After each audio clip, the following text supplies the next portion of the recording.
Good morning बच्चों, कैसे हो सब। उम्मीद करते हैं कि सारे के सारे प्यारे बच्चे अच्छे होंगे। तो मेरे प्यारे बच्चों, welcome back to my YouTube channel CGC and SJC, science Guru classes and commerce Guru classes. So मेरे प्यारे बच्चों, मैं आपका दास सर क्लास 9th की फिजिक्स को लेकर के आपके सामने आया हूँ। और क्लास 9th की अगर मैं बात करूँ तो मेरे क्लास 9th के वॉरियर्स काफ़ी एक्साइटेड हैं अपने न्यू टॉपिक को लेकर के।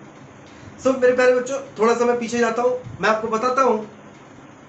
आप सभी जानते हो कि लास्ट लेक्चर में हम लोगों ने क्या पढ़ा था, मोशन का कंप्लीट, मोशन को हम लोगों ने कंप्लीटली ओवर कर दिया। सो मेरे प्यारे बच्चों, क्लास 9th के फिजिक्स में जो आपका पहला चैप्टर था मोशन, उस मोशन को हम लोगों ने फिनिश कर दिया है। तो अब हम लोग मोशन को काफी अच्छी तरीके से जानते हैं। अब जो हमारा टॉपिक होगा, एक्चुअली ये टॉपिक नहीं है, एक नया चैप्टर है आप सभी के लिए। तो आइए स्टार्ट करते हैं विद न्यू पोटेंशियल। सो अब आपका आज का जो चैप्टर होगा बेटा, वो होगा force and laws of motion. So your chapter is बेटा force and laws of motion. Force and laws of motion. Force and laws of motion.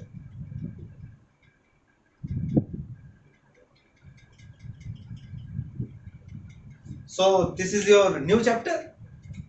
Excited हो? चलो मैं भी excited हूँ। आज स्टार्ट करते हैं आपका लेक्चर। तो सबसे पहले बेटा हम लोग सीखेंगे कि व्हाट इज फोर्स। बहुत ही बेसिक चीजों से स्टार्ट करेंगे कि फोर्स क्या होता है, फोर्स का एग्जैक्टली मीनिंग क्या होता है, तो हम ये सीखेंगे। तो चलो ठीक है, बाद में पहले यहाँ पर मैं एक ब्लॉक बनाता हूं। सपोज कर लो बेटा ये एक वुडन ब्लॉक है। क्या है?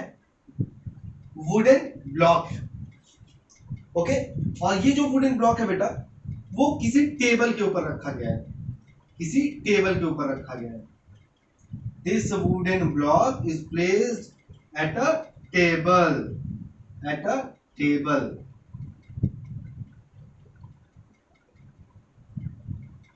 एक टेबल पे एक वुडन ब्लॉक को रखा गया है। ओके, अच्छा, अगर ये रखा हुआ है बेटा, तो क्या ये वुडन ब्लॉक मूव करेगा? नहीं करेगा। This wooden block will not start moving. तो क्या ये वुडन ब्लॉक जो कि एक रेक्टेंगुलर शेप का है, सर्कुलर शेप में आ जाएगा? आंसर है नहीं, ऐसा कुछ भी नहीं है। तो होगा क्या? कुछ नहीं। अगर ये ऑब्जेक्ट इस टेबल के ऊपर रखा हुआ है, तो ये ऑब्जेक्ट, ये वुडन ब्लॉक इस टेबल पे तब तक रहेगा जब तक कि हम खुद इसे यहां से हटा ना दें, इस वुडन ब्लॉक को उठा करके यहां ना रख दें। तो मेरे इस वर्क डन से, जो मैंने इसको यहां से उठा करके रखा यहां तक, तो इसको यहां से यहां तक ले जाने के लिए हमने क्या किया? हमने वर्क किया। क्या किया? काम किया। तो क्या ये वुडन ब्लॉक जिसे यहां से उठा करके यहां तक ले जाना था, तो हमने इसके ऊपर क्या अप्लाई किया?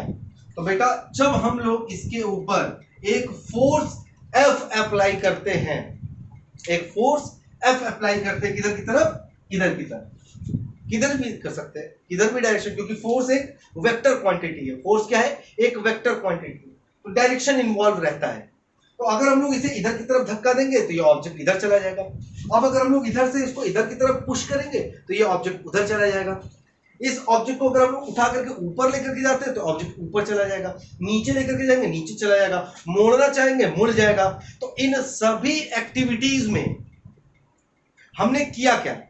तो इन सभी एक्टिविटीज ने हमने इस ऑब्जेक्ट के ऊपर, इस वुडन ब्लॉक के ऊपर एक फोर्स लगाया। एक फोर्स लगाया। तो इस फोर्स के लगाने के वजह से इस ऑब्जेक्ट में क्या प्रोड्यूस हो रहा है? मोशन। तो इसका मतलब to produce a motion on a body the force is required. Force की जरूरत पड़ेगी। चलो ठीक है, पहली चीज। दूसरी बात, अब अगर इस वुडन ब्लॉक को लेकर के मैं इसको पुश करता हूं, दबाता हूं, तो इस वुडन ब्लॉक का शेप चेंज हो जाएगा, टूट भी सकता है ना? यानी कि जो फोर्स है वो क्या कर सकता है, इसके शेप को भी चेंज कर सकता है, इसके साइज को भी चेंज कर सकता है। तो अगर कोई आपसे पूछता है कि फोर्स है क्या, फोर्स क्या है, तो आपका डेफिनेशन होना चाहिए बेटा, force is a kind of pull or push. Force एक तरह का पुल और पुश होता है, which produce motion in a body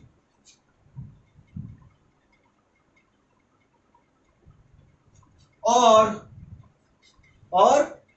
produce change in shape or size. क्या लिखा बेटा मैंने लिखा force is a kind of pull or push. Force एक तरह का पुल होता है, पुश होता है। क्या होता है, या तो पुल होगा या पुश होगा। विच produce motion in a body, जो किसी ऑब्जेक्ट में, किसी बॉडी में मोशन प्रोड्यूस कर देता हो। और produce change in shape or size, या तो उसके शेप को चेंज कर देगा या तो उसके साइज को चेंज कर देगा। इसी को हम लोग कहते हैं फोर्स। Is it clear? तो अगर कोई आपसे पूछता है व्हाट इज फोर्स, तो आप क्या कहोगे, force is a kind of pull or push which produce motion in a body or produce change in the shape or size of the object. Is it clear? Okay बेटा, तो यहां तक clear है। अब आगे बढ़ते हैं, चलो। और it is the product of mass and acceleration. Mass and acceleration क्या है बेटा, फोर्स। और it is the product of mass and acceleration. Force is the product of mass and acceleration. तो F is mass into acceleration. अब मुझे ये बताओ बेटा, एक्सेलरेशन मोशन से रिलेटेड है कि नहीं है ना? जो कि किससे रिलेट कर रहा है, फोर्स से। इसी वजह से इस चैप्टर का नाम है force and laws of motion, है ना? कि फोर्स के वजह से जो मोशन प्रोड्यूस होता है उनके क्या क्या कैरेक्टरिस्टिक्स होते हैं और वो किस रूल्स को फॉलो करती हैं, हमें यही पढ़ना है इस चैप्टर में। तो फिलहाल हम लोग फोर्स के ऊपर बात कर रहे हैं, तो केवल फोर्स के ऊपर ध्यान देंगे। It is the product of mass and acceleration. It is the product of mass and acceleration. So F equal to mass into acceleration. तो F equal to m into a। ये हो गया बेटा इसका फॉर्मूला। क्या हो गया, फॉर्मूला। अच्छा चलो ठीक है बेटा, इसका यूनिट क्या होगा, इसका यूनिट क्या होगा? तो मास का यूनिट होता है बेटा क्या, केजी। मास का यूनिट होता है केजी। तो F इक्वल टू केजी। और एक्सेलरेशन का क्या होता है बेटा, इनटू मीटर पर सेकेंड स्क्वायर। तो फोर्स का यूनिट क्या आया, केजी मीटर पर सेकेंड स्क्वायर। ये हो गया बेटा इसका यूनिट। अच्छा इसका एक और यूनिट है, इसका क्या है, एक और यूनिट है, यहां लिखता हूं बेटा। फोर्स का यूनिट क्या होता है, पहला केजी मीटर पर सेकेंड स्क्वायर और न्यूटन। न्यूटन आपको समझ में आएगा क्यों न्यूटन है, आगे मैं बताऊंगा कि क्यों न्यूटन है, ये न्यूटन क्यों है, ठीक है। तो फोर्स का यूनिट क्या हो गया, केजी मीटर पर second square and Newton. So okay बेटा, अब आगे लिखता हूं, it is a vector quantity. It is a vector quantity. Quantity ये क्या है बेटा, ये वेक्टर क्वांटिटी है। वेक्टर क्वांटिटी का मतलब क्या होता है बेटा, जिसके पास मैग्नीट्यूड भी हो, डायरेक्शन भी हो, यानी कि फोर्स का अपना खुद का एक वैल्यू भी हो और उसका एक डायरेक्शन भी हो। This is called what, this is all about force. यही था आपके फोर्स के बारे में। अब हम लोग आगे ही फोर्स को डिस्कस करेंगे, लेकिन उसके कुछ अलग टर्म्स को बात करेंगे। सबसे पहले आप लोग उसको नोट डाउन करो बेटा, पूरा नोट डाउन करना, ये भी नोट डाउन करना।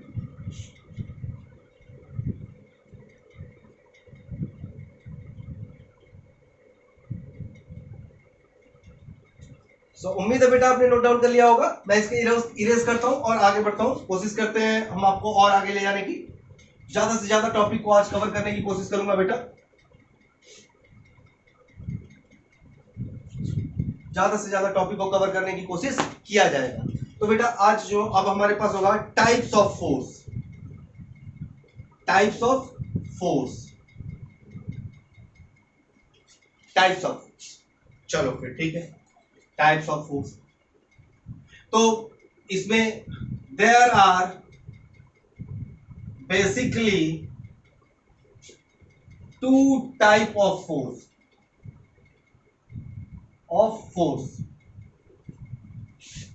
First balance force, second unbalance force. Balance force and unbalance force. तो सबसे पहले पढ़ेंगे बेटा हम लोग बैलेंस फोर्स।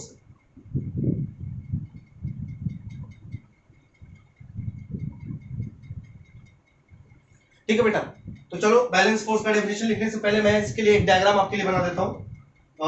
मेरे पास अगेन एक क्या है, एक वुडन ब्लॉक है बेटा। मेरे पास फिर से एक वुडन ब्लॉक है और इस वुडन ब्लॉक को बेटा हमने किस पे रखा, बिल्कुल एक टेबल के ऊपर रख दिया। एक टेबल के ऊपर रख दिया। एक टेबल के ऊपर। ओके, अब इस वुडन ब्लॉक के ऊपर अगर हम यहां से इधर से एक फोर्स लगाते हैं एफ न्यूटन का। कितने न्यूटन का? एफ न्यूटन का। चलो एफ की कोई भी एक रफ वैल्यू ले लो, 1 न्यूटन का। इधर से लगा रहे हैं, इधर से। और इस फोर्स के ऑपोजिट डायरेक्शन से, इस फोर्स से ऑपोजिट डायरेक्शन से एक और फोर्स लगाते हैं और ये भी कितना हो, 1 न्यूटन का ही हो। तो एक फोर्स की डायरेक्शन किधर है, इधर की तरफ। दूसरा फोर्स किधर की तरफ है, इधर की तरफ। तो क्या ये बॉडी मूव करेगा? आंसर, क्या ये जो ब्लॉक है वुडन ब्लॉक, ये मूव करेगा आगे की तरफ? तो आंसर होगा बेटा नहीं। This wooden block will not move in the direction of here और हियर। ना इधर मूव करेगा ना इधर मूव करेगा। ओके, चलो बेटा, तो जब मूव नहीं करेगा, यही तो बैलेंस फोर्स है। क्या है बैलेंस फोर्स? बैलेंस फोर्स का डेफिनेशन क्या बन जाएगा बेटा? देखो यहां पे, व्हेन टू इक्वल और opposite, equal and opposite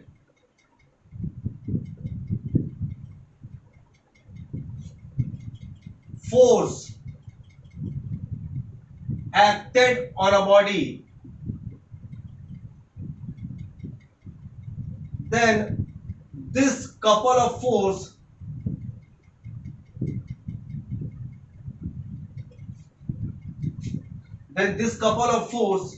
is called balance force। Balance force है ना।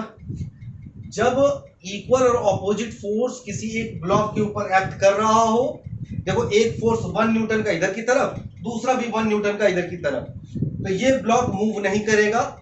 और इस तरह के फोर्स को हम लोग क्या कहते हैं? बैलेंस फोर्स कहते हैं। डेफिनेशन क्या हो गया बेटा?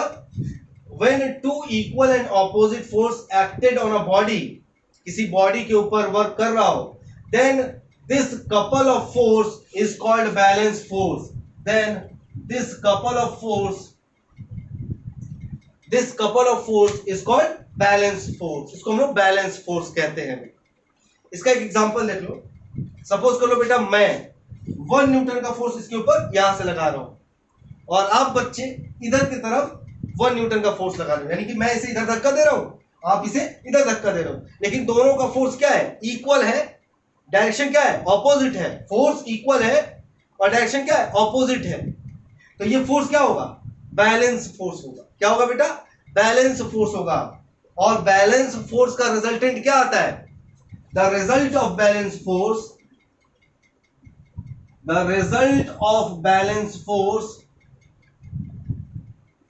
बैलेंस फोर्स का जो रिजल्ट आता है बेटा इज रेस्ट। बैलेंस फोर्स का रिजल्ट क्या आता है? रेस्ट, यानी कि ऑब्जेक्ट रेस्ट में ही रहेगा। ठीक है सर, समझ में आ गया। इसका एक रियल लाइफ एग्जांपल दीजिए। रियल लाइफ एग्जांपल, चलो एक एग्जांपल देते हैं आपको। ये सपोज करो मेरे पास वुडन ब्लॉक है और ये टेबल है आपका। This is your table and this is wooden block. इसका अपना खुद का कुछ मास होगा बेटा, मास होगा, यस। तो जब इस ऑब्जेक्ट को इसके ऊपर रखेंगे, किसके ऊपर? टेबल के ऊपर, तो ये ऑब्जेक्ट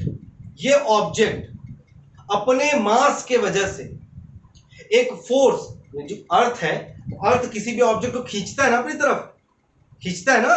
देखो अर्थ अपनी तरफ खींच रहा है, ऑब्जेक्ट को अपनी तरफ खींच रहा है। तो जब इसको इधर रखेंगे तो क्या अब ऑब्जेक्ट खींचना बंद हो गया?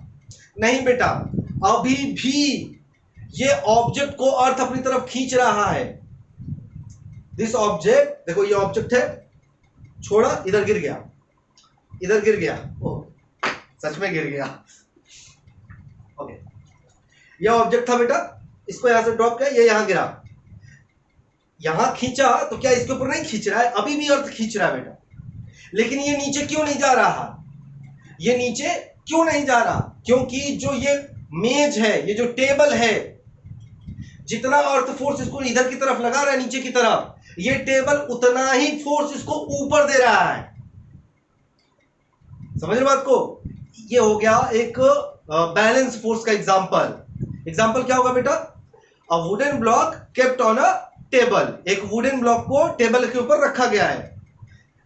Due to the mass of the wooden block, the earth will apply a gravitational force downward, but the surface of the मेज, मेज का जो सरफेस होगा, will provide equal and opposite force on the wooden block. ये जो मेज का जो सरफेस होगा वो उतना ही फोर्स, जितना ये अप्लाई कर रहा है नीचे की तरफ, उतना ही फोर्स इसको ऊपर की तरफ दे रहा है। Then the object will move और नॉट। ये ऑब्जेक्ट नीचे जाएगा कि ऊपर जाएगा? नहीं, ऑब्जेक्ट कहीं जा रहा है? कहीं नहीं जा रहा है, ये रुका हुआ है ना। तो ऐसे फोर्सेस को हम लोग कह देते हैं क्या बेटा? Balance force. क्लियर है? चलो, अब अगर ये हल्का वुडन ब्लॉक है, मैं बहुत भारी वुडन ब्लॉक लेकर के रहा हूं, बहुत बहुत भारी, बहुत ज्यादा भारी, और इस वुडन ब्लॉक को उठा रहा हूं, हाँ, अब इसके ऊपर रखा, और जैसे ही इसके ऊपर रखा तुरंत मेज टूट गया, और मेज टूटने के बाद ये जो ब्लॉक था वो नीचे चला गया। हुआ क्या? हुआ क्या?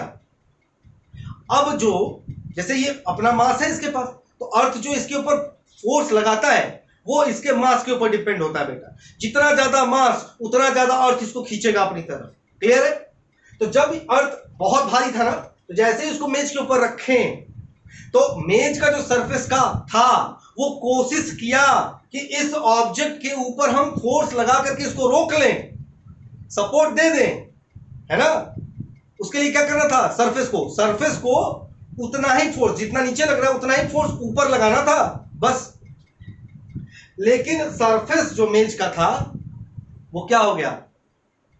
उतना फोर्स डेवलप नहीं कर पाया, जिसके वजह से नीचे वाला जो फोर्स हो गया वो ज्यादा हो गया, ऊपर लगने वाला फोर्स कम हो गया। अगर इक्वल और ऑपोजिट रहता तब तो ये रुका रहता, लेकिन ये वाला ज्यादा हो गया, ये वाला कम हो गया, तो इसी वजह से ये क्या हो गया? नीचे की तरफ चला गया। जिधर की तरफ फोर्स की वैल्यू ज्यादा मिली उधर की तरफ ये मोशन करने लगा। इसको कहते हैं बेटा अनबैलेंस फोर्स। समझ आई बात? बहुत गर्मी है बेटा, बहुत गर्मी है। तो चलो ठीक है, the result of balance force is rest. अब इसका एक एग्जांपल, अच्छा यहां पर मैंने बनाया हुआ है, ठीक है, ये एक बना दिया मैंने, ठीक। चलो फिर ठीक है, इसको नोट डाउन कीजिए। बैलेंस फोर्स हो गया, नोट डाउन कीजिए।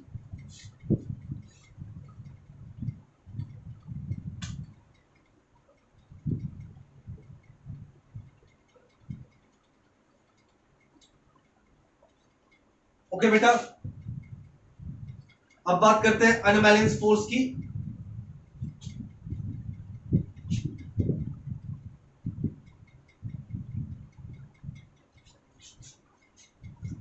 अब बात करते हैं अनबैलेंस फोर्स की बेटा।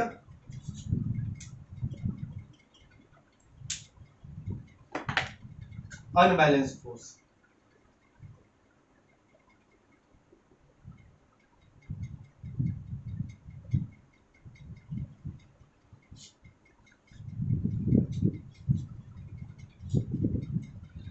अनबैलेंस फोर्स क्या होता है बेटा?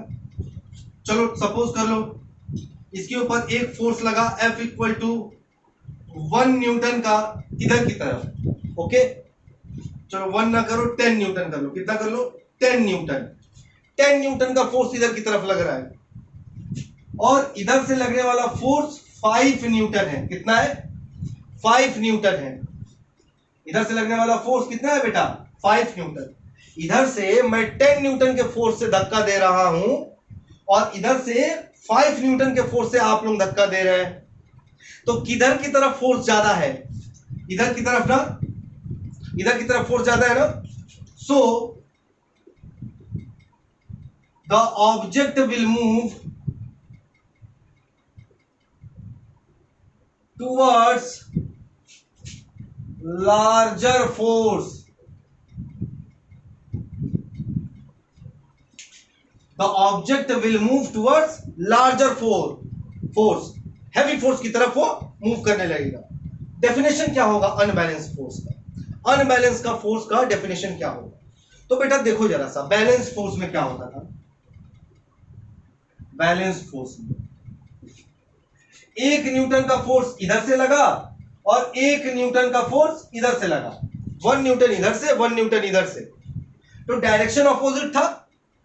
तो अगर एक को हम लोग पॉजिटिव में लेते हैं, एक को नेगेटिव में लेंगे, तो टोटल फोर्स कितना होगा? F कितना हो जाएगा? +1 -1, यही तो होगा। मिलकर के कितना हो गया? 0। नहीं समझ में आए? चलो फिर से बताता हूं। देखो बेटा, अगर सपोज कर लो ये आपका ब्लॉक है, इस ब्लॉक के ऊपर 2 न्यूटन का फोर्स इधर लगा और फिर से 3 न्यूटन का फोर्स इधर लगा, तो कोई पूछेगा इसके ऊपर टोटल फोर्स कितना लग रहा है? टोटल फोर्स, तो आप क्या करोगे? F1 + F2 कर दोगे, यही ना। तो 2 न्यूटन प्लस 3 न्यूटन, तो 2 + 3 5 न्यूटन, ठीक है। अब अगर कहते हैं हम कि ये आपका ब्लॉक है, इधर से 2 न्यूटन लग रहा है और इधर से 2 न्यूटन लग रहा है, 2 न्यूटन इधर से लग रहा है, 2 न्यूटन इधर से लग रहा है। अब अगर आपसे कह रहा है कि कोई टोटल फोर्स बताओ, TF बताओ, तो क्या करोगे? फिर से वही दोनों को ऐड करना पड़ेगा, लेकिन एक इधर की तरफ है, दूसरा इधर की तरफ है, ऑपोजिट डायरेक्शन में है, तो दोनों में से किसी एक को नेगेटिव लेना पड़ेगा क्योंकि डायरेक्शन ऑपोजिट हो गया। तो +2 -2 और ये कितना आ गया? 0, है ना। तो जब टोटल फोर्स 0 होगा, सम ऑफ ऑल फोर्स इज 0, क्या? सम ऑफ ऑल फोर्स इज 0, तब वो बैलेंस फोर्स हो जाएगा। क्या हो जाएगा? बैलेंस फोर्स हो जाएगा। अच्छा चलो ठीक है, बैलेंस फोर्स का एक और डेफिनेशन नोट कर लो, ये ना यहां पर अनबैलेंस के बाद एक और।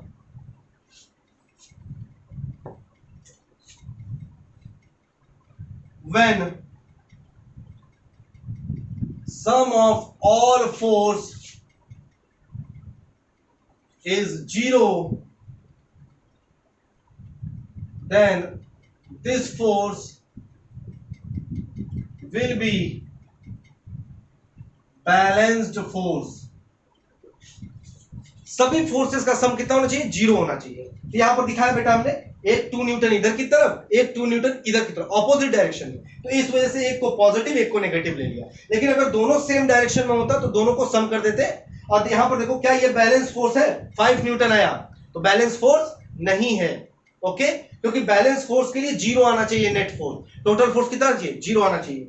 चलो बेटा शाबाश, इसको नोट डाउन कर लो, इसको नोट डाउन कर लो, केवल इतना नोट डाउन करना बेटा। कितना? केवल इतना, केवल इतना नोट डाउन करना, ये वाला पोर्शन, ओके।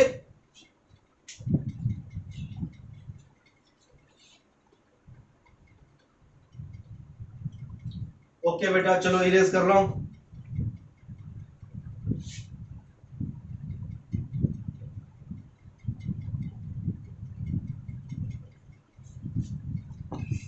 अभी बात करते हैं अनबैलेंस्ड फोर्स का। तो यहां से हमने लिया बेटा 2 न्यूटन का फोर्स, चलो 20 न्यूटन लिख दिया, 20 न्यूटन का फोर्स, और यहां से दे रहा है 10 न्यूटन का फोर्स। तो ये हो गया F1, ये हो गया F2। अब अगर कोई आपसे पूछता है रिजल्टेंट फोर्स बताओ, तो होता है फॉर्मूला F1 प्लस F2।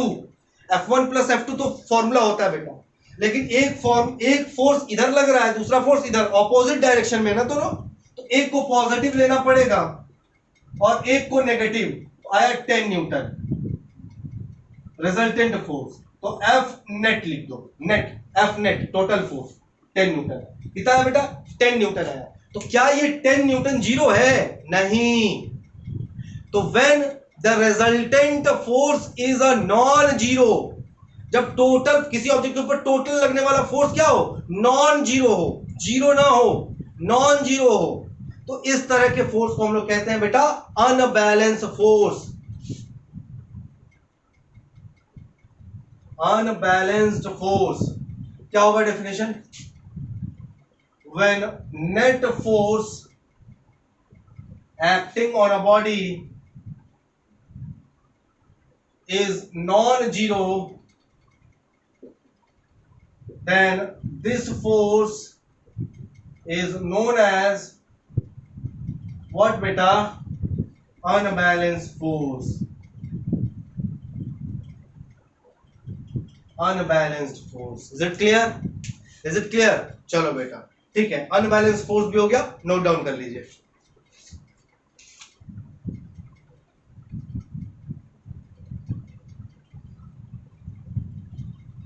चलो बेटा उम्मीद करते हैं आपने नोट किया होगा। अब मैं इसको इरेज करता हूं, आगे बढ़ता हूं।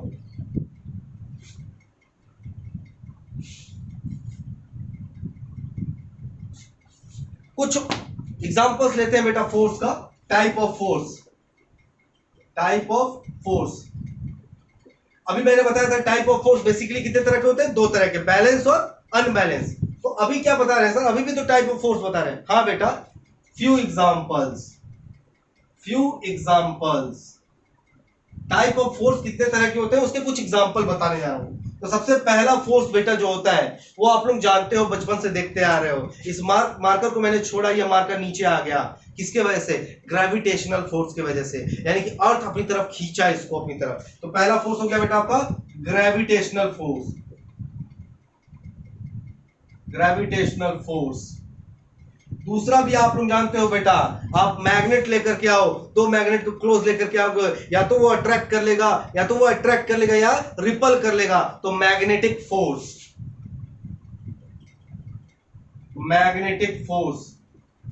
एक और फोर्स होता है बेटा, अच्छा देखो, दो बॉल्स के बीच में फोर्स लगता है, ग्रेविटेशनल फोर्स हो जाता है। अरे बेटा ये देखो ना, ये हो गया एक ये बॉडी और ये एक बॉडी, ये दोनों के बीच में जो फोर्स लगेगा, दोनों ऑब्जेक्ट है ना, मास है, तो दो मास के बीच में जब फोर्स लगता है तो ग्रेविटेशनल फोर्स होता है। दो मैग्नेट्स के बीच में जो फोर्स लगता है उसको मैग्नेटिक फोर्स कहते हैं। दो चार्ज, चार्ज जानते हो, चार्ज, आयंस, केमिस्ट्री में पढ़ते बेटा, तो दो चार्ज जो होते हैं अगर उनके बीच में फोर्स लगता है तो उसको हम लोग कहते हैं क्या? Electrostatic force, electrostatic force. किसके बीच में लगता है? Force between two charges, two charges, दो चार्जेस के बीच। अच्छा चौथा फ्रिक्शनल फोर्स। कौन सा फोर्स बेटा? Frictional force. फिफ्थ कौन सा बेटा? Nuclear forces, nuclear forces. बेटा न्यूक्लियस जो होता है, न्यूक्लियस, उसके अंदर क्या होता है? प्रोटॉन्स होते हैं और न्यूट्रॉन्स होते हैं। तो आप मुझे बताओ कि प्रोटॉन्स और प्रोटॉन दोनों पॉजिटिव चार्ज है, दोनों सेम है, तो उनके बीच में कैसा फोर्स लगेगा? रिपल्सन। सेम चार्जेस के बीच में फोर्स रिपल्सन लगता है, लेकिन फिर भी न्यूक्लियस के अंदर प्रोटॉन प्रोटॉन प्रोटॉन है। क्यों? तो ये न्यूक्लियर फोर्सेस की वजह से बेटा। कौन सा फोर्स? न्यूक्लियर फोर्सेस की वजह से। तो gravitational force, magnetic force, electrostatic force, frictional force, nuclear force, बहुत तरह के फोर्स है बेटा। Here are some examples of force. इसको नोट डाउन कीजिए, आगे बढ़ते हैं।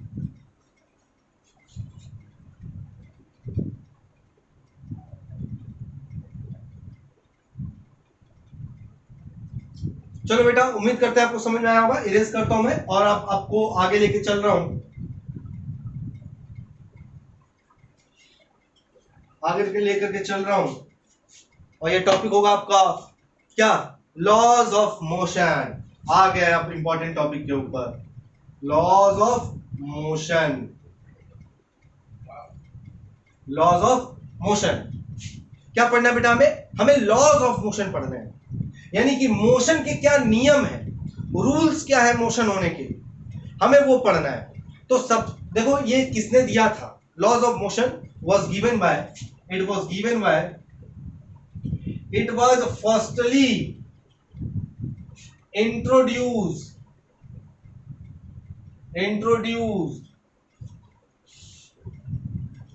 by Newton, by sir Newton. Sir Newton लिख लो बेटा, बड़े साइंटिस्ट थे सर न्यूटन। किसने दिया था बेटा लॉज ऑफ मोशन को? न्यूटन साहब ने दिया था। किसने दिया था? सर न्यूटन ने दिया था। एक्चुअली हुआ क्या था बेटा, गैलीलियो बहुत बड़े साइंटिस्ट थे, तो सबसे पहला इसका जो मोशन का जो कॉन्सेप्ट था वो गैलीलियो ने लाया था। किसने लाया था? गैलीलियो ने लाया था।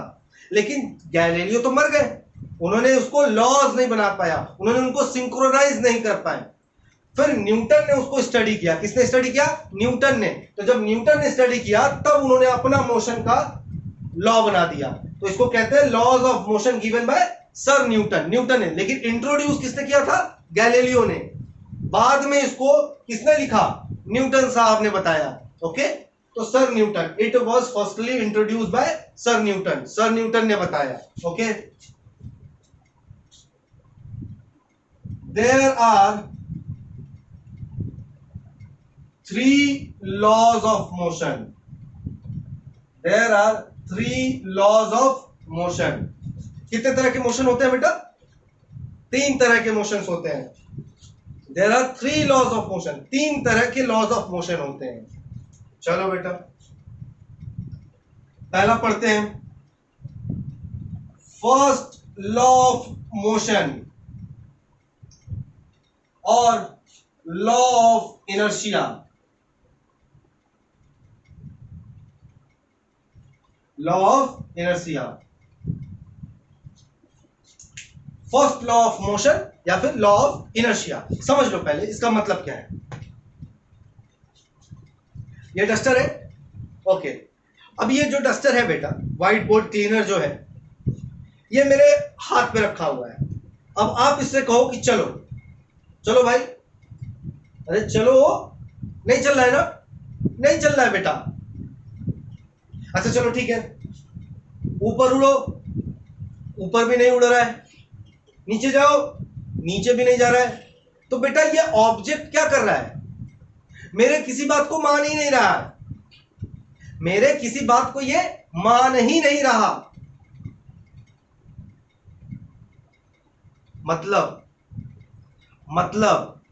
मतलब ये है बेटा कि ये ऑब्जेक्ट जो है, जब ये यहां पड़ा, रेस्ट में है। किसमें है? रेस्ट में है। मैं कह रहा हूं चलो, ये नहीं चल रहा। मैं कह रहा हूं चलो, ये नहीं चल रहा। अब मैं इसको फोर्स लगा रहा हूं, और फोर्स को लगाना है एकदम धीरे, इनफाइनाइटली स्लोली। ओके, बहुत थोड़ा नहीं जा रहा। फोर्स इंक्रीज कर रहा हूं, मैं इंक्रीज कर रहा हूं। अब मूव करना स्टार्ट किया। स्टार्टिंग में जब मैं फोर्स लगा रहा हूं, ये मूव नहीं कर रहा। मैं फोर्स को बढ़ा रहा हूं, 1 न्यूटन, 2 न्यूटन, 3 न्यूटन बढ़ रहा है, नहीं लग रहा। लेकिन जैसे ही 5 न्यूटन हो रहा है, ये चलना स्टार्ट कर दे रहा है ना। इसका मतलब क्या हो गया? इसका मतलब हो गया स्टार्टिंग का जो कुछ फोर्स था, स्टार्टिंग का जो मैं फोर्स लगा रहा था, ये बॉडी उतने फोर्स को क्या कर दे रहा था? डीएक्टिवेट कर दे रहा था। क्या कर दे रहा था? डीएक्टिवेट कर दे रहा था। लेकिन जब उससे ज्यादा फोर्स लगाए तो ये चलना स्टार्ट कर दिया। मतलब क्या हुआ, फिर से मतलब है बेटा, अगर कोई बॉडी रेस्ट में है वो रेस्ट में रहेगा, अगर कोई बॉडी मूव कर रहा है वो मूव करता रहेगा। कब तक? जब तक कि कोई एक्सटर्नल फोर्स उसके ऊपर एक्ट ना कर रहा हो। कब तक करेगा बेटा? Until an external force act over it, जब तक कि कोई एक्सटर्नल फोर्स उसके ऊपर काम ना करे। फॉर एग्जाम्पल, ये ऑब्जेक्ट रुका है, मैं कह रहा हूं चलो, चल ही नहीं रहा। अब मैं जब इसको धक्का दे रहा हूं तब तो चल रहा है। तो ये क्या है? एक एक्सटर्नल फोर्स है बेटा।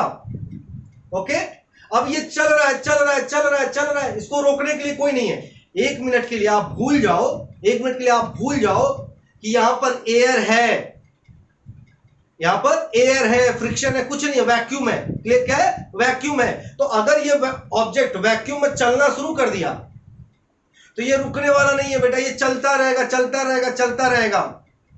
क्यों? क्योंकि ये इसका नेचर है बेटा। इफ अ बॉडी, अगर कोई बॉडी इज इन रेस्ट, अगर कोई बॉडी रेस्ट में है, it will remains in rest, वो रेस्ट में रहेगा। If a body is in motion, अगर कोई बॉडी मोशन में है, it will remains in motion, वो मोशन में ही रहेगा until an external force act over it, जब तक कि कोई बाहरी फोर्स उसको रोके ना या फिर उसके ऊपर एक्ट ना करे। यही था फर्स्ट लॉ ऑफ मोशन। बोलो सही है कि नहीं है? बिल्कुल सही है बात बेटा। आप कहोगे कि सर सड़क पे गाड़ी चल रही है, सड़क पे गाड़ी चल रही है, हमने इंजन बंद कर दिया, गाड़ी कुछ दूर जाएगा, रुक जाएगा, ऐसा क्यों सर? उसको भी तो फॉलो करना है ना लॉज ऑफ मोशन। करता है बेटा, करता है। एक्चुअली जब गाड़ी चलती है ना बेटा, तो वहां पर एयर है, जमीन पे चल रही है, तो फ्रिक्शन भी तो है, फ्रिक्शन। ये इधर जा रहा है तो ये जो सरफेस है क्या करेगा? इसको एक फोर्स लगाएगा इधर की तरफ, ऑब्जेक्ट इधर जा रहा है, फ्रिक्शन जो है, इस हाथ का जो फ्रिक्शन है वो किधर की तरफ फोर्स लगाएगा? इधर की तरफ। ये जाएगा इधर, ये चाहेगा इधर लाने के लिए, ऑपोजिट फोर्स। तो इसके वजह से भी तो इसका मोशन कम होगा ना। तो जब कोई कार इंजन बंद कर देते हो तो कुछ दूर जाकर के रुक जाता है, तो ऐसा नहीं है कि वो न्यूटन्स लॉ ऑफ मोशन से डिसएग्री करता है, ऐसा नहीं है बेटा, फॉलो करता है। तो न्यूटन ने क्या किया? जब तक कोई एक्सटर्नल फोर्स ना लगे, लेकिन वहां कार के ऊपर तो लग ही रहा है एक्सटर्नल फोर्स, लग रहा है ना? क्या लग रहा है? फ्रिक्शन लग रहा है, एयर फ्रिक्शन लग रहा है, रोड फ्रिक्शन लग रहा है, कई सारे फोर्सेस लग रहे हैं। तो फर्स्ट लॉ ऑफ मोशन क्या कह रहा है बेटा? अगर कोई object, first law of motion, according to first law of motion, according to first law of motion, if a body is in rest, it will remains in rest, and if a body is in motion, it will remains in motion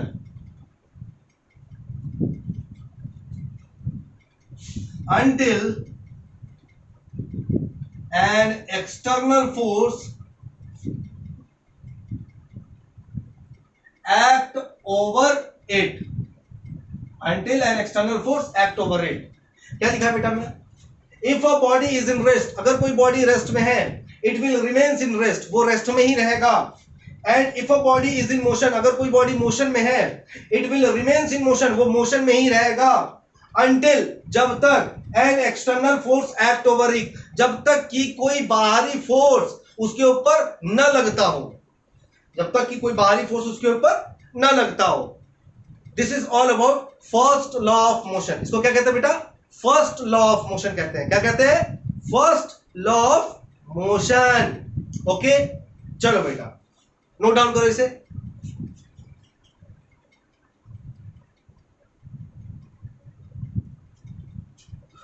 okay बेटा, erase करें, erase करें। Okay,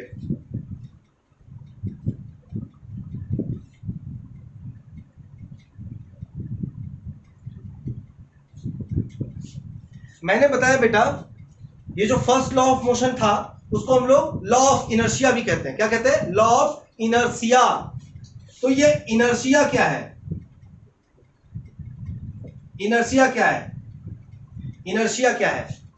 inertia क्या है? ये inertia क्या है?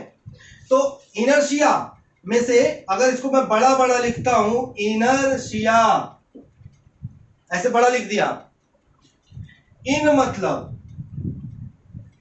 मतलब अंदर, क्या? अंदर, अंदर, ठीक है। इन मतलब अंदर। अर्शिया मतलब होती है बेटा, ये एक लैटिन लैंग्वेज है जिसका मतलब होता है बेटा प्रॉपर्टी, प्रॉपर्टी, प्रॉपर्टी, प्रॉपर्टी। तो अंदर मतलब internal, internal, internal property. Internal property क्या है? Internal property. मैं इनर्शिया बता रहा हूं बेटा आपको, इनर्शिया क्या होता है मैं ये बता रहा हूं। तो अगर इनर्शिया क्या है, तो इनर्शिया एक इंटरनल प्रॉपर्टी है। क्या है? इंटरनल, अंदर की प्रॉपर्टी है। किसकी? किसकी? तो इंटरनल प्रॉपर्टी किसकी? ऑब्जेक्ट की, ऑब्जेक्ट की, ऑब्जेक्ट की। किसकी? ऑब्जेक्ट की। Internal property of object. किस चीज की प्रॉपर्टी बेटा? किस चीज की property? To change in its state. Object की प्रॉपर्टी क्या है? प्रॉपर्टी क्या है? To change its state. State का क्या मतलब होता है बेटा? स्टेट का मतलब होता है मोशन में है तो मोशन में रहेगा, रेस्ट में है तो रेस्ट में रहेगा, है ना। सर्कुलर शेप में है तो सर्कुलर शेप में रहेगा।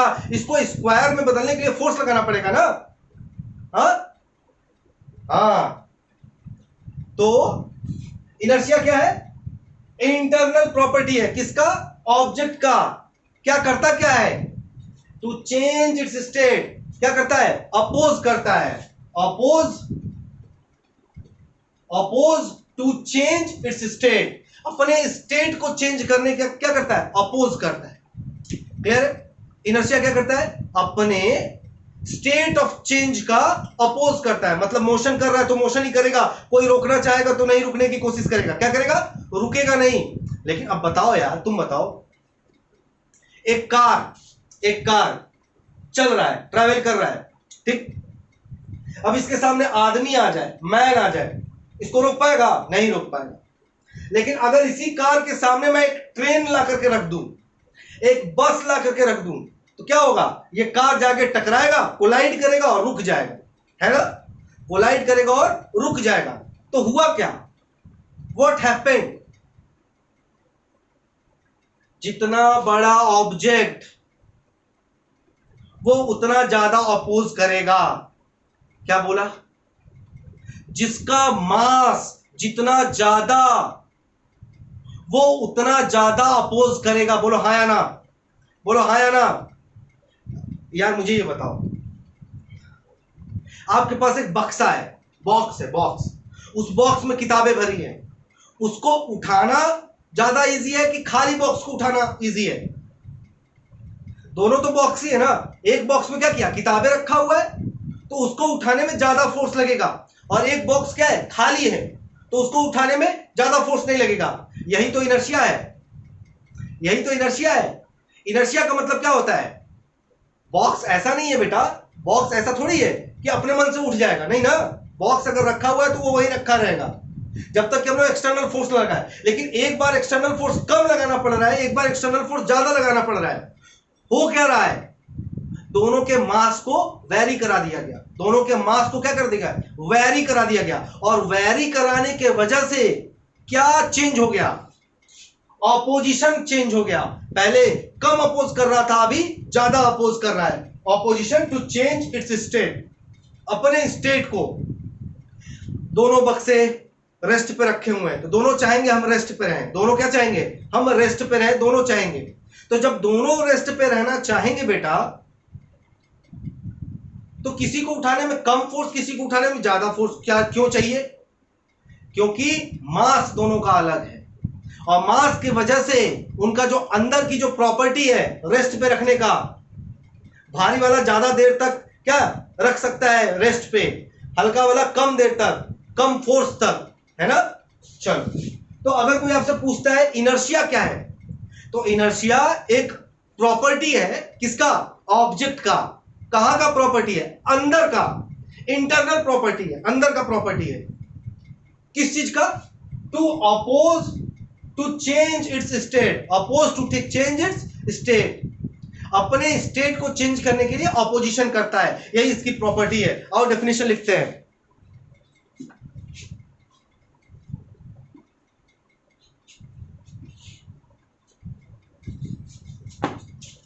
तो inertia is inherent property of body, किसी बॉडी का इनहेरेंट प्रॉपर्टी है। Inertia is inherent property of a body which oppose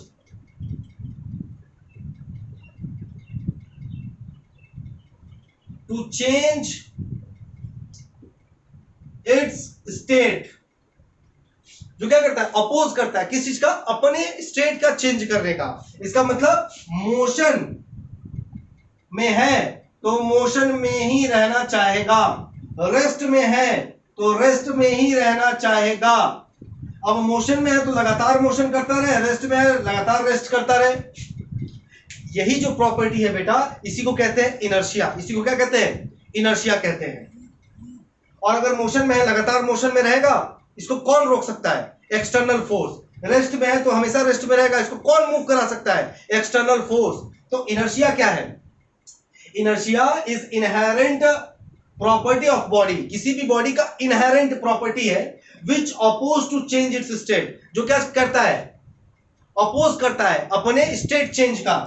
तो मोशन रहेगा तो मोशन में रहेगा, रेस्ट में है तो रेस्ट में रहेगा। कब तक रहेगा, जब तक कि एक एक्सटर्नल फोर्स ना लगे, है ना। चलो, अब मुझे ये बताओ बेटा,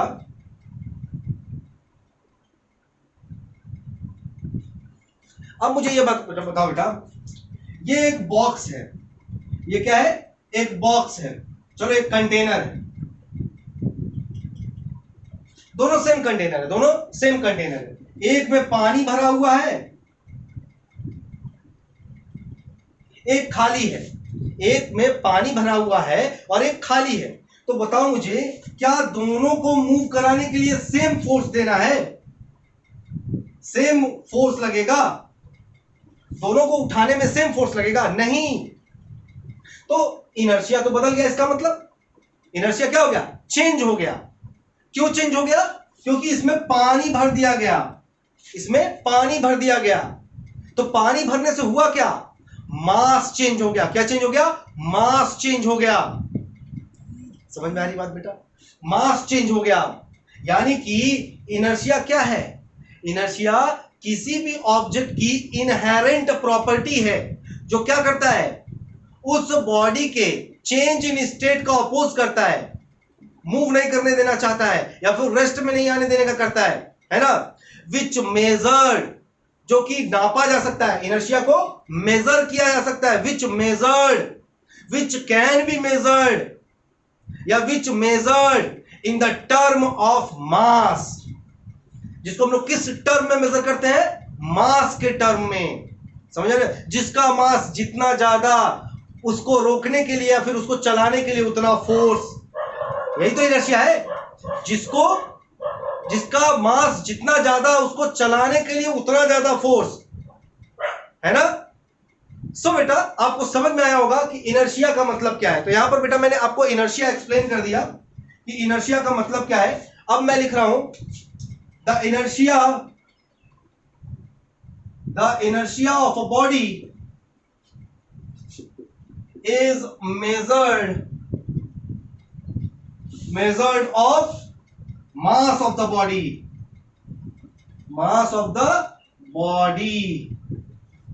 which measured by mass of the body.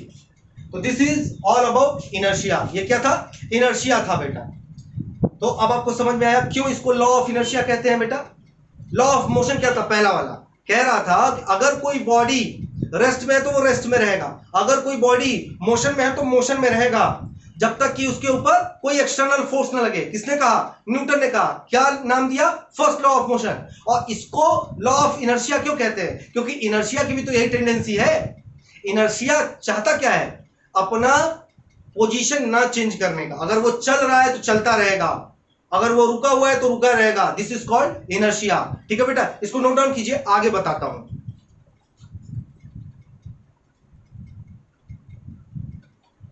चलो, उम्मीद करते हैं बेटा आपने नोट डाउन किया होगा। अब मैं थोड़ा सा आगे बढ़ रहा हूं, आपको कुछ एग्जांपल देता हूं फर्स्ट लॉ ऑफ मोशन का। क्या दे रहा हूं? कुछ examples first law of motion का। बहुत इंपॉर्टेंट है बेटा, पूछता ही है एग्जाम में। Examples of first law of motion. Examples of first law. तो पहला एग्जांपल बेटा, कैरम बोर्ड देखो, कैरम बोर्ड, कैरम बोर्ड देखो बेटा, कैरम बोर्ड, कैरम बोर्ड। मैंने एक बहुत ही गंदा सा प्रयास किया है कैरम बोर्ड बनाने का, लेकिन चलो समझदार हो आप लोग। चलो ये कैरम बोर्ड है बेटा, क्या है? कैरम बोर्ड है। अभी यहां पर मैं एक इमेज लगाऊंगा, एक इमेज यहां पर लगा दूंगा, आप इमेज से देख लेना, मैं समझाने की कोशिश करूंगा। और ये कैरम बोर्ड का स्ट्राइकर है, जिससे इस तरह से मारते हैं ना, तो this one is striker, striker of the carrom board. और यहां पर चलो, तो आप जब स्ट्राइकर को बहुत तेज मारते हो, क्या करते हो? बहुत तेजी से मारते हो, तो स्ट्राइकर जाता है नीचे वाले सबसे, सपोज करो ऐसे करके आपने कॉइंस को लगाया हुआ है ना, कॉइंस को ऐसे करके लगाया है। तो जब बहुत तेजी से स्ट्राइकर हिट करते हो, तो ये स्ट्राइकर जाता है और वो जो कॉइंस है, उस कॉइंस के सबसे नीचे वाले पोर्शन पे जाकर के हिट करता है ना, करता है ना। तो होता क्या है? नीचे वाला कॉइन निकल जाता है और जो स्ट्राइकर है, स्ट्राइकर जो है वो वहीं पर रह जाता है। बाकी सारे के सारे क्या हो जाते हैं? खड़े हो जाते हैं, ऐसे ही खड़े हो जाते हैं। होता है ना? ऐसा क्यों? वाई? वाई? ये जो स्ट्राइकर, जब मैंने बहुत तेजी से मारा तो इसने इस नीचे वाले को तो निकाल दिया, लेकिन बाकी सब वहीं खड़े रह गए। क्यों? क्योंकि बेटा जो कॉइन्स हैं, ऐसे करके जो कॉइन्स हैं, ये सारे के सारे किस में हैं? रेस्ट में हैं। किस में है? रेस्ट में है। और जब ये स्ट्राइकर हाई वेलोसिटी से नीचे वाले को हिट कर रहा है, नीचे वाले को हिट कर रहा है, तो नीचे वाला तो मोशन में आ जा रहा है, नीचे वाला तो मोशन में आ जा रहा है, लेकिन इसके ऊपर वाला जो बाकी बचा, ऊपर वाला जो बचा, वो तो इनर्शिया को फॉलो करेगा ना। क्या करेगा? इनर्शिया को फॉलो करेगा। वो क्या चाहेगा? कि हम न अपने जगह से ना हिले। इनर्शिया का तो मतलब ही यही है ना, if a body is in rest, अगर कोई बॉडी रेस्ट में है तो वो रेस्ट में ही रहेगा। तो देखो ये बॉडी क्या करता है? अपने रेस्ट में रहने की टेंडेंसी के वजह से, अपने रेस्ट में रहने के टेंडेंसी के वजह से क्या होता है? The rest of coins stand at it is, at is it, as it is, as it is, yes, all the coins remains as it is, जैसा रहता है वैसे ही रह जाता है। क्यों? क्यों? Due to the inertia of the coins, coins के इनर्शिया की वजह से वो रेस्ट में ही रहना चाहता है। स्ट्राइकर जिसको हिट किया वो मोशन में आ गया, वो निकल गया, बाकी सब वहीं खड़े रह गए। क्यों? इनर्शिया की वजह से, इनकी टेंडेंसी ही है रुकने की। ओके, चलो ये पहला एग्जांपल था। और इस एग्जांपल को कैसे लिखेंगे तो नोट डाउन करेंगे ऐसे, when we play carom board, when we play carom and we strike with high velocity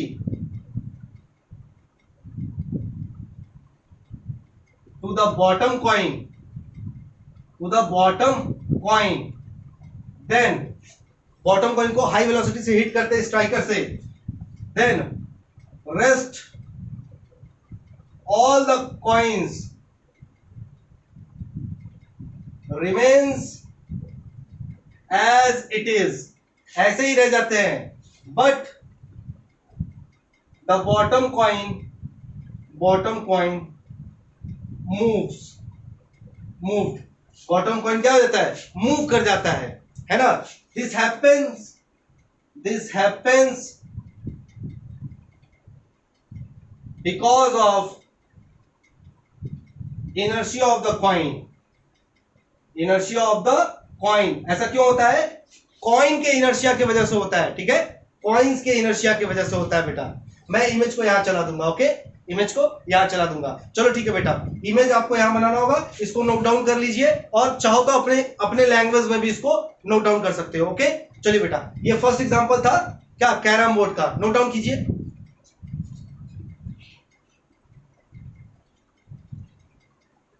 okay बेटा, उम्मीद करते हैं नोट डाउन किया होगा। मैं इरेज कर रहा हूं। इसका एक और एग्जांपल है बेटा, इसका क्या है, एक और एग्जांपल है,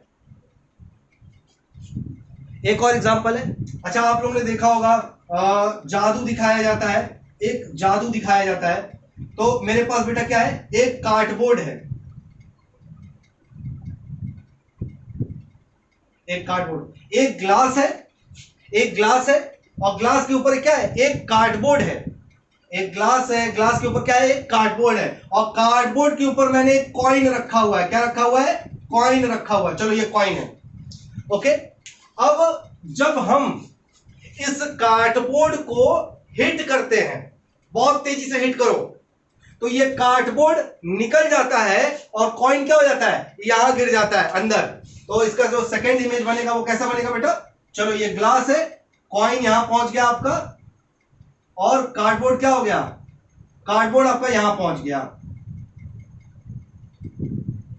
कार्डबोर्ड यहां से यहां गिर गया। देखो ये कार्डबोर्ड था, यहां से हमने फोर्स लगाया बहुत तेजी से, ये कार्डबोर्ड इधर की तरफ गिर गया, और कॉइन कहां चला गया, नीचे चला गया। ऐसा क्यों होता है, क्योंकि स्टार्टिंग में कॉइन क्या रहता है, कॉइन रेस्ट पे रहता है ना बेटा, कॉइन रेस्ट पे रहता है, और हम लोग स्पीड किसको देते हैं, कार्डबोर्ड को देते हैं। तो due to the inertia of the coin, coin के इनर्शिया की वजह से the coin does not wants to move, coin क्या करता है, चाहता ही नहीं कि मूव करना, है ना। इसके वजह से कार्डबोर्ड मूव कर जाता है, और द कॉइन्स, कॉइन क्या होता है, coin, that coin dip in the, fall in the glass, glass के अंदर फॉल कर जाता है। समझ में आई बात, क्लियर है बेटा। क्या बताया मैंने, मैंने बताया दो एग्जांपल मैंने बताया। एक तो कैरम बोर्ड का बताया कि कैरम बोर्ड जब खेलते हैं बहुत तेजी से स्ट्राइक करते हैं तो बाकी के सारे वैसे रुक जाते हैं, नीचे वाला निकल जाता है, क्यों, इनर्शिया की वजह से। और इनर्शिया ही क्या है, फर्स्ट लॉ ऑफ मोशन है। इनर्शिया ही आपका क्या है, फर्स्ट लॉ ऑफ मोशन है, क्योंकि फर्स्ट लॉ ऑफ मोशन का डेफिनेशन क्या था, if a body is in motion it will remains in motion, if a body is in rest it will remains in rest. तो दूसरा example था, एक glass दिया, ग्लास के ऊपर कार्डबोर्ड, कार्डबोर्ड के ऊपर कॉइन, कार्डबोर्ड को बहुत तेजी से हिट किया, कार्डबोर्ड निकल गया, कॉइन क्या हो गया, नीचे गिर गया। क्यों, पूछता है व्हाई, तो reason, the coin was at the top of the cardboard which was at rest, the coin was at rest. When we hit the cardboard, जब हम लोग कार्डबोर्ड को हिट किए, the coin due to inertia does not wants to change its position. inertia की वजह से coin does not wants to change its inner position. Therefore the cardboard moves further, cardboard आगे चला जाता है, and the coin falls down. Okay, समझ आया बेटा। तो दोनों एग्जाम्पल को आपको अपने कॉपी में नोट डाउन करना है, इट इज वेरी इंपॉर्टेंट। दोनों एग्जाम्पल को अपने लैंग्वेज में, किसमें, अपने कॉपी पे नोट डाउन करना है। ओके, नोट डाउन कर दूं क्या यहां पे, चलो ठीक है। When a coin is placed at the top, at the of top of a cardboard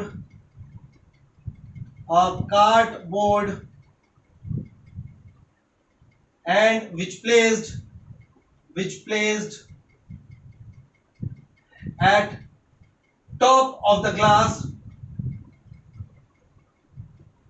then we see if we hit cardboard with high speed, then the coin falls down inside the glass,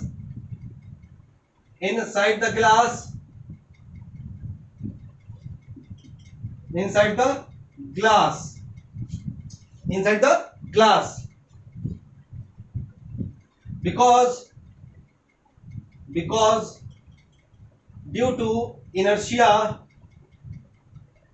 of coin, the coin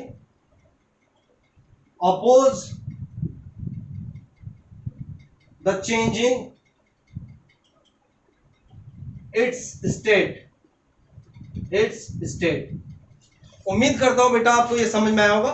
जल्दी से इसको pause करो, note down करो, मैं यहां पर diagram लगा दूंगा। ओके, चलो।